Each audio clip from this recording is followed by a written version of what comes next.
It's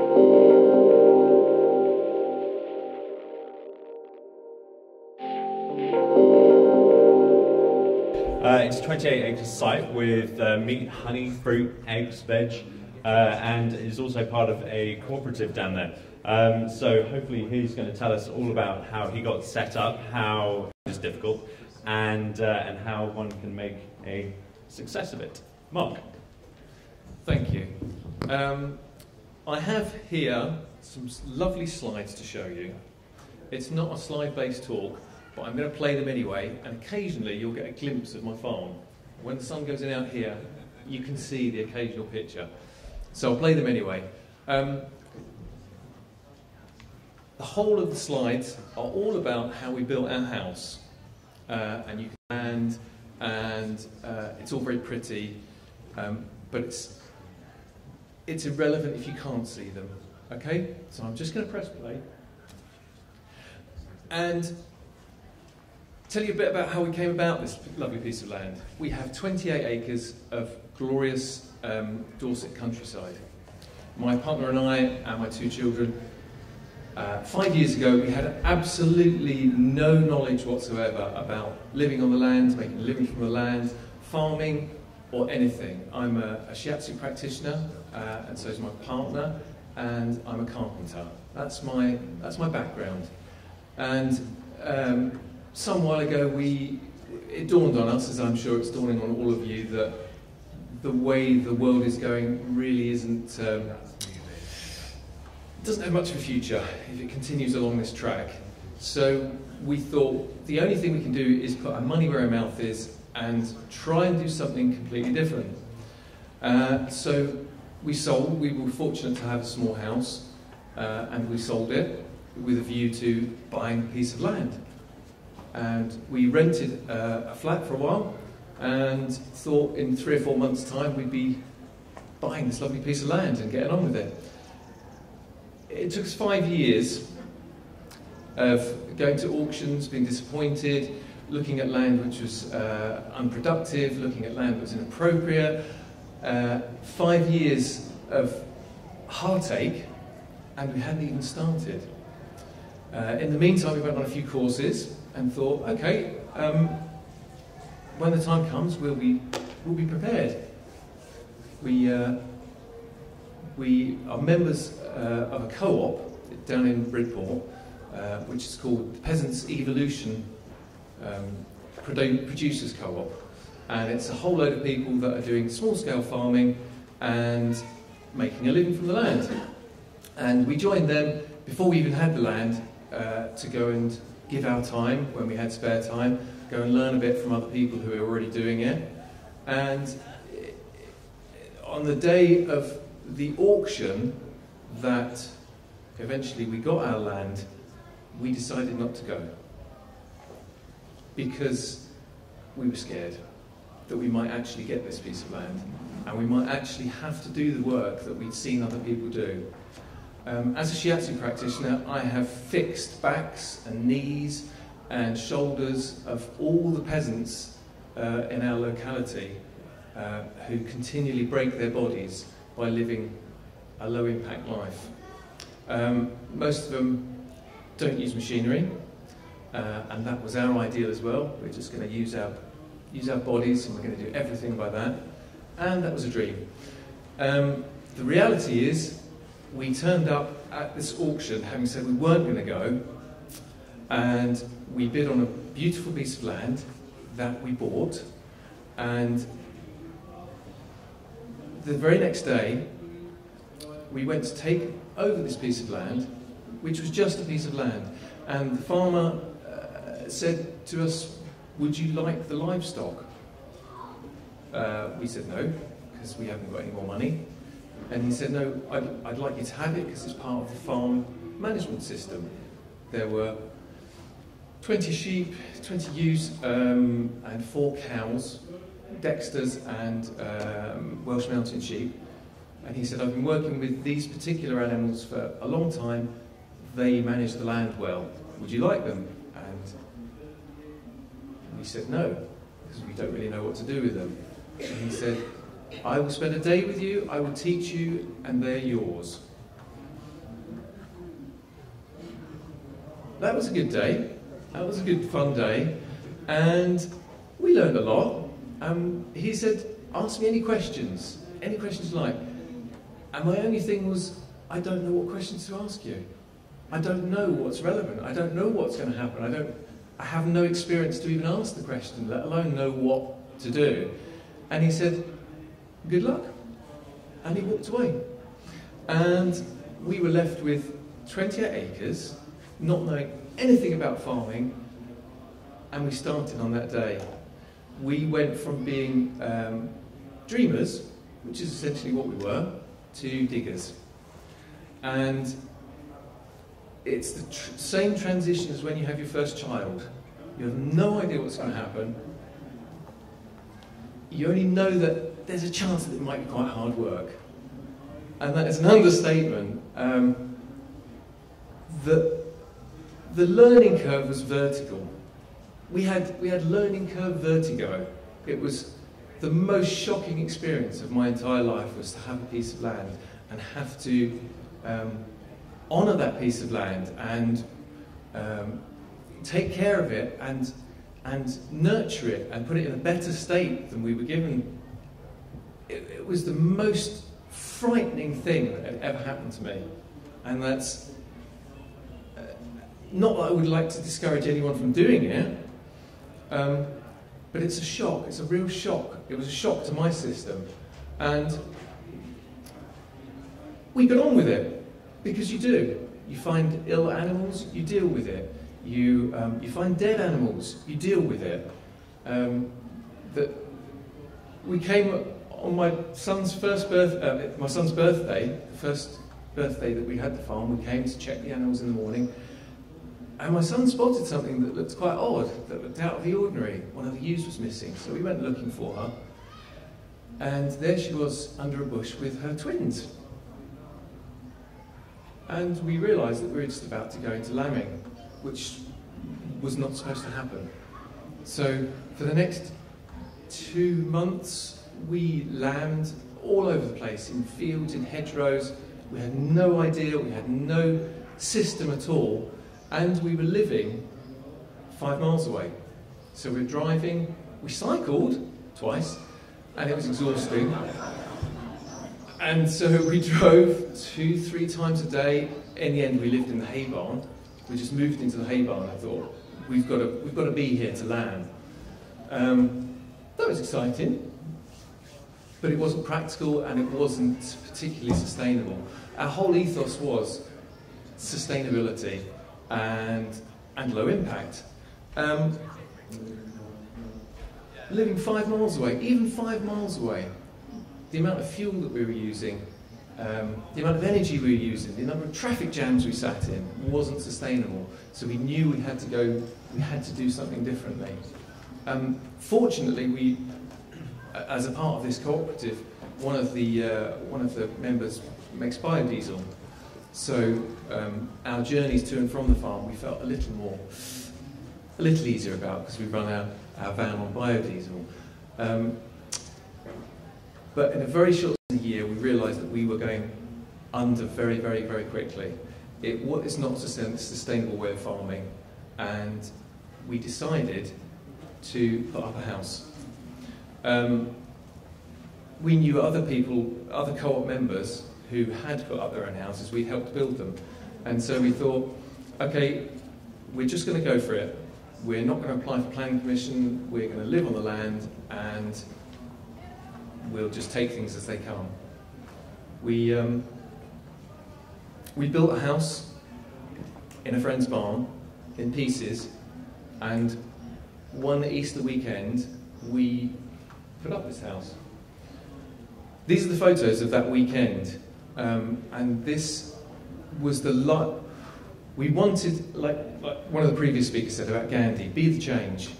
We wanted to be the change. We wanted to be part of a community of like-minded people who had the same vision as us, and that umbrella vision was sustainability.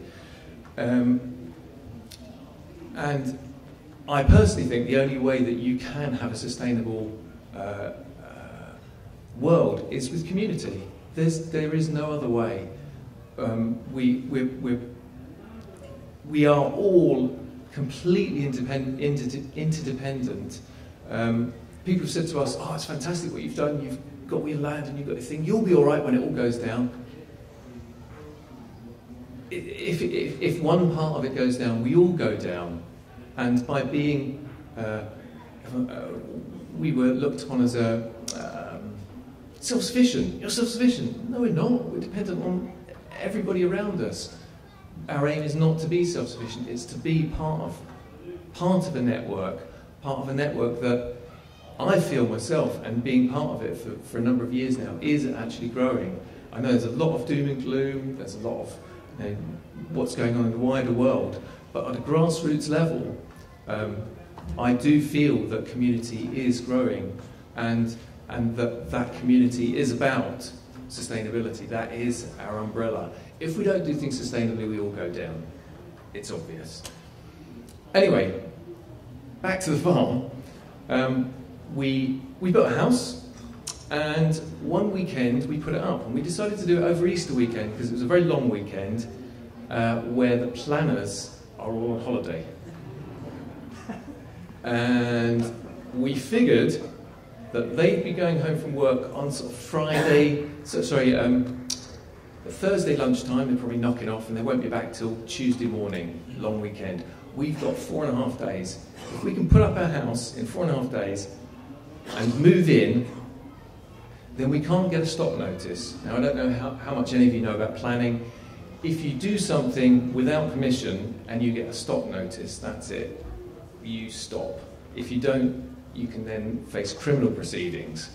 The land also gets a big black stamp on it and becomes, it loses any value because no one in the future will be able to get any planning on it.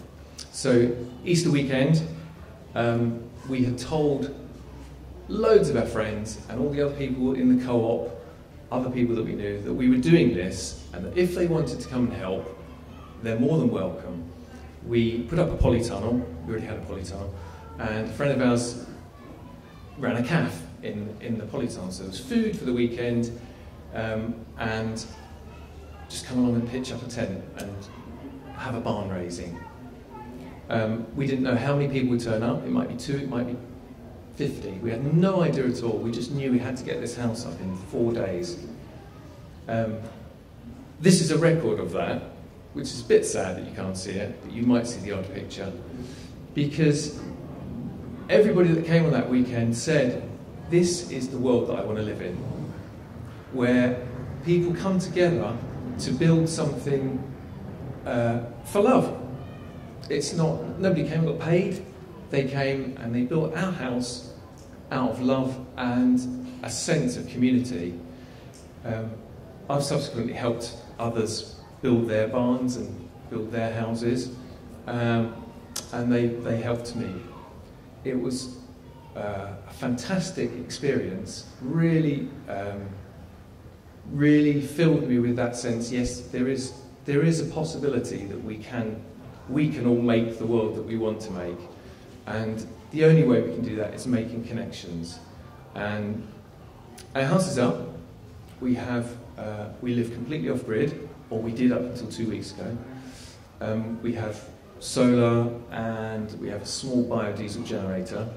We've lived a family of 4 for 3.5 years, and we live as sustainably as we can. We spent a year after we put up the house living the most idyllic dream life in this beautiful, and we got our polytunnel working, we got our animals, we built up our stock, we got chickens in, we planted our orchard, we did so many fantastic things. And then someone with a clipboard arrived from the local planning department, and then our world spiraled into chaos. You're in the same position, aren't you? It's a very hard thing to do, to justify your right to be on a piece of land to a bureaucratic system that is is essentially closed to that. It's not set up for that. There is no, apart from a very, very tiny paragraph in planning, PPS 7 agricultural workers' dwellings. Apart from that, the planning system is closed to people who want to move onto a piece of land, live a low impact life, and just get on with it. So we had to engage with the planning department. We had to engage with, we live in a small village called Shipton Gorge, which is essentially retired middle management, which if you lived in a village like that is quite scary because everybody thinks they know what to do. And we had to engage with these people, and we had to invite them into our space. We had to show them our vision. We had to tell them exactly what we were doing, invite them into our home, engage with them on as many levels as possible. Not in a fight. We never ever entered into a fight with anybody. We never tried to tell anybody else how to live their life, or say that their way of living was wrong, or that what we were doing was better than anything else. We met everybody on an equal footing and became accepted as part of the community. When our actual planning application came to the fore, we had 110 letters of support and not one single letter of objection to what we were doing. And in all the people that I know that have done a similar thing to us, that was a first. And one of the main reasons was we engaged with everybody. We included everybody. We didn't start up any fights. We engaged local farmers. We engaged with all the local busybodies, all the local councillors. We brought everybody in and said, this is what our dream is. This is what we want to do as an experiment. We don't know if it's going to work. We have no idea. We're not farmers. We need your help. We need your support. We're not growers. We need your support. And everybody's enthused. And they're enthused that we've made this completely low impact house. It's made from wood and it's stuffed with sheep's wool. It's wonderful. It sits on little wooden blocks on the floor. It's totally low impact. We cut the grass from the field, put it in a pile, built the house really quickly, put the grass on the roof. If we have to leave the land, which we may do as we only have temporary planning, hopefully it will slowly biodegrade and go back to how it was. That's our dream. Low impact, as low impact as possible. And I entirely understand one of the questions from the last talk about having the land covered in tiny little things and concrete buildings and ugly. In the past, our agriculture was very small scale, and everybody lived in very small dwellings, and they were low impact dwellings. They weren't huge concrete and brick things. This is how things were done. We don't need to go back to that, but we need to learn from that actually that's what sustainability is. Use wood to build your building from the locality. We don't need concrete. We don't need huge embodied energy. We just need a little shelter for ourselves. And there are a lot of people, I'm sure there are some amongst you, that would like to do this on exactly the same scale. Low impact, get onto the land, start producing food. It's possible. It's extraordinarily hard work, and you will find yourself against bureaucracy. One of the hardest parts for us, and I'm very thankful for it, was to be told that if you want to live there under PPS 7, agricultural workers dwelling, you have to make money off that land. You have to make your living from that land. In order to be allowed to stay there, you have got to make your living from it. And I entirely support that. If you want to go and take over a piece of land and put a house up and go and commute to a city to make your living, that is unsustainable. it's not about, that's not about helping the economy or helping food production or any of the transition ideas of being resilient or anything like that. It's not what this is about. It's about getting as many people back to the land and having small-scale operations that do, on a very small scale, support the local economy, support local food. The co-op that I'm a member of is probably 26 producers and maybe another 20 others who are supporters. And those 26 producers, yeah, we might be able to feed 200 families between us. But that means that's 200 families that aren't going to supermarkets, aren't investing in all that embodied energy, aren't doing all those things. It's not much, but as a very small movement, which grows out and makes more connections, it's a start. It's doing things differently in a way that we don't know if it's possible to sustain this, whether it's possible to feed everybody, but a long time ago, this is how it was done. This is how everybody was fed, from small farms. One of the previous owners of our piece of land came up to help us with, they still live in the village, the people that used to own this piece of land. He runs cattle and has 400 head. We had to do TB testing, where you get all your cows in and they are tested for TB. What that meant is we had these cows that we had to contain, that we'd never had any connection with at all. And we went to Keith in the village and said, "Can you help us?" He said, "Yeah, sure, I'll bring my cattle crush up. I'll show you how to use it, we'll do it together." Brilliant.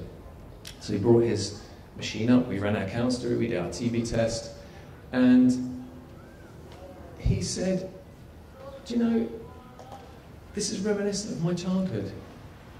This is how my granddad used to farm. We had a small farm, we diversified, we had chickens, we had cows, we had sheep, we grew some crops, we had a..." He said, "It's so lovely to see somebody doing what has essentially been lost." And we've got the support of his family, who are local farmers. We've got the support of other smallholders in the village who we share equipment with. We have a conventional baler, a small baler. Another one of our farms has a mower. Another one has a turner. So between 3 farms, we all make each other's hay. And the 2 other farmers don't actually need as much as we do, because we've got 10 cows now and 80 sheep. They don't need as much hay. So what extra is made when we get together, we store it in our barn and we use it if we need it, or they come and take it if they want it. We're part of a more conventional farming community as well. We're all in this to learn, and if you're prepared to go into something with a completely open mind to learn, there's an awful lot that can be gleaned from asking other people. We've had to ask people how to lamb, we've had to ask people how to carve, we've had to ask people, "Please, can you come and show us how to grow tomatoes? Can you please come and show us how to weed? Can you come and show us how to use a baler? We've got one, we don't know how to use it." We've asked for so much help, and that we couldn't have done this without help. We couldn't have done this without being part of a community. And that has been a great honour, because, as I said, 5 years ago, I hadn't grown a carrot in my life. Now we supply local shops, we supply local calf, a whole food calf, and we supply meat and eggs, and I think you said we did honey. We did honey for a very short space of time until all our bees died. and we tried soft fruit, and we have gajillions of rabbits that love eating raspberry plants. We tried planting an acre of woodland by seed, and it failed miserably. We have had so many failures that we've learned from. Don't be afraid to go into something not knowing if it's going to fail, not knowing if you're going to succeed, not knowing if you're going to get money. Not knowing is probably the most honest place that you can go into growing from. The discovery that we've got, and that other farmers have told us, is in some respects we were fortunate to start 5 years ago, because conventional weather patterns have gone out the window. People who are used to living in these very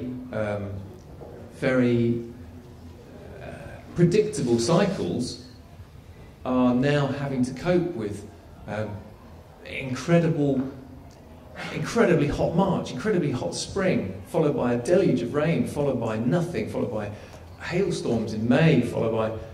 We've just got on with it. We've had to get on with it.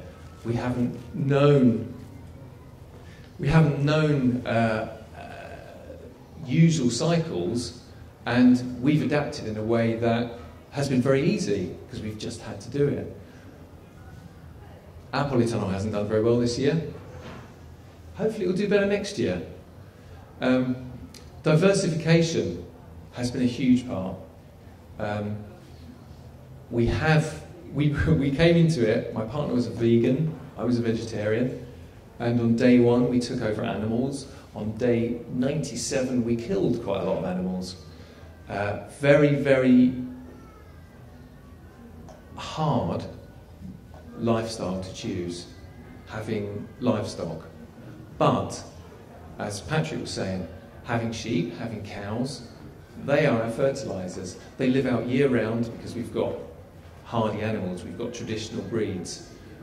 We may not get as much meat from those animals as you may a larger cow or a lovely big sheep, but our vet bills are virtually nothing, and those animals fertilise the ground all year round. They're not kept overwintered anywhere, they're free to roam the land, and we don't buy in any feed at all.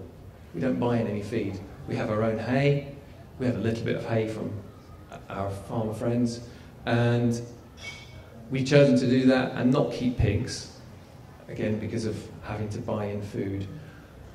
Sustainability. It is possible to have a sustainable small farm. We have proof here. We were told by the planners, you must show how much money you're going to make from this farm, and we had no idea. So together with some other members of the co-op, we sat down and wrote a business plan. I have never done anything like it in my life before. It just was rubbish. It was just nonsense, absolute nonsense. And why should I justify what I need to live on? Why should I do that? We did a business plan. The first year, we were within £40 of our projected profits. The second year, which is just our thing has just happened, we've exceeded what we projected. And in the current economic climate, I'm really shocked. I'm very pleased, because we're already in our year 3. So when it comes to our permanent planning, we can show these figures and say, look, we've made a profit. We've actually made a profit. And we're knackered. We're absolutely knackered. But we can show honestly that it is possible to live on the land, and it is possible to make a living from it, and it is sustainable. I'm told I've got to finish. Thank you for listening.